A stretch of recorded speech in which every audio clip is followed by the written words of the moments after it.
Alors c'est pas du tout la chronique innovation, on est toujours dans la page de sport, nous sommes toujours le 2 octobre sur TV Fil pour l'édition du 7-8, on parle de sport avec Anthony et la suite c'est avec de la course à pied et nous avons de grands sportifs à la rédaction. Oui, et une invitée, de grandes sportives. Une invitée, oui exactement, un peu inattendue. Ce week-end il y avait le 35e Paris-Versailles, donc cette grande classique, et une journaliste de TV Fil est un peu le Frédéric de la Nouvelle de BFM TV.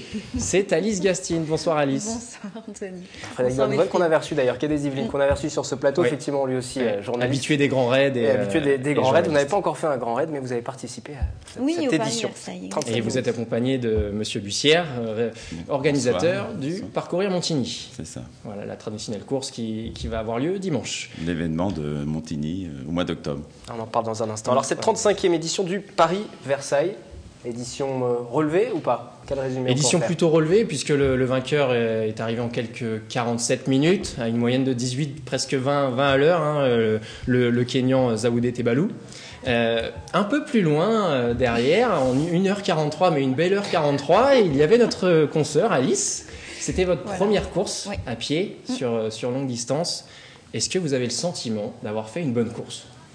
Ah oui, pour moi j'ai fait une bonne course parce que c'était ma première course longue. Je m'étais entraînée mais pas plus que ça. Ça faisait 2 mois que je courais régulièrement. J'avais jamais fait un 16 km. On m'avait parlé de la Côte des Gardes comme quelque chose d'insurmontable et puis finalement ça s'est bien passé. Donc oui, belle course.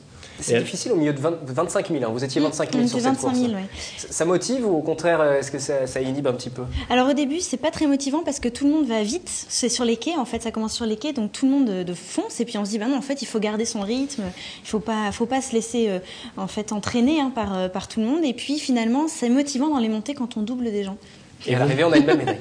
Voilà, à l'arrivée, on a une très belle médaille. Très belle 25 000 médaille, comme ça, mais celle-là, elle est unique. C'est ça? C'est ça. Et alors, quand on était venu vous suivre donc, dimanche pendant cette course, vous m'avez parlé d'une ambiance très particulière au départ. Ah oui, au départ. Donc on attend environ une bonne demi-heure dans le sas de départ en fait. Et puis donc on a froid. Donc moi j'avais un sac poubelle sur moi pour rester au chaud. C'était un conseil de Vous avez vécu cette course de l'intérieur. Exactement. Mais autour de moi beaucoup d'hommes parce qu'on était environ 20% de femmes à courir. Et en fait donc les hommes jetaient leur pull, leur veste, etc. C'était la braderie gratuite un petit peu. C'est ça. Et exactement. Il y avait énormément de gens en fait aux abords du sas de départ qui ramassaient les habits.